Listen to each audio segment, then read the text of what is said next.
Victoria Arbiter. She's been following the royals for years. Her father, by the way, is the former press secretary to the Queen. It's so nice to have you here because I think what we don't understand here in the United States is why this is all happening and to what extent it's happening across the pond, because we see all positive news when it comes to the royals. We cover it almost every day, but over there it's a lot different. For the most part, American coverage of the royals is generally very optimistic, and particularly since one of your own married into the royal family. But there's no question there has been unrelenting criticism, certainly over the last 9 months, almost really since the wedding happened. Lots of it has been driven with racial undertones. There has been classism, sexism, anti-Americanism. If anti-actressism exists, that would be a thing too.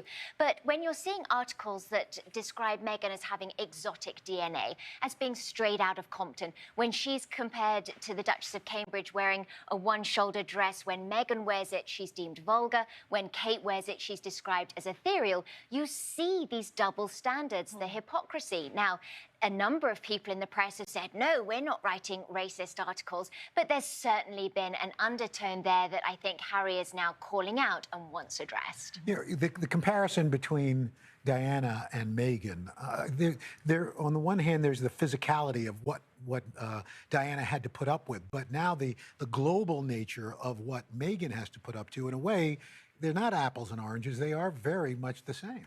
They are, Albert. You hit the nail on the head by saying the global element. Now, of course, Diana was the most famous woman in the world during her tenure. But what she was dealing with, as Kelly showed in the package, were paparazzi following her every move, chasing after her, going to the gym in a private setting. Meghan doesn't have to contend with that to the same degree because the laws have changed. She is legally protected in a way that Diana wasn't. But what Meghan has to contend with is online media, social media. These two entities are a beast in and of themselves. And what happens is, as Harry refers to in this statement, is let's say an inaccurate article or an article with racial undertones is published in the UK. That's then sent around the globe in this digital age we live in. Everybody clicks on it. No one's held accountable. People believe this stuff. And I think that's why he's saying enough is enough. So what can he do? Do they have a case? Can they really change laws to protect her more from the media?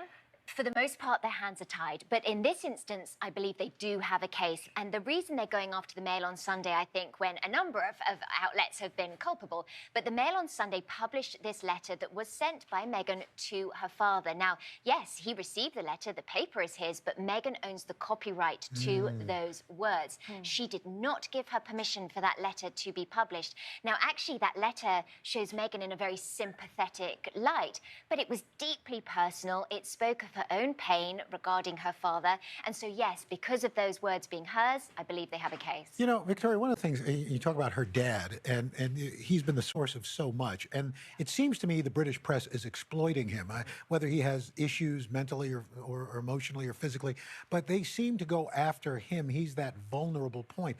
It almost seems grossly unfair.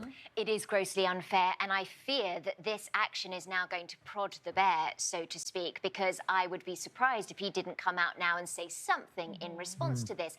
He has, to a degree, been exploited somewhat because he says he's not getting the support. He has been offered support from behind palace walls. He chose not to accept it. Right. He's furthering his own goals here.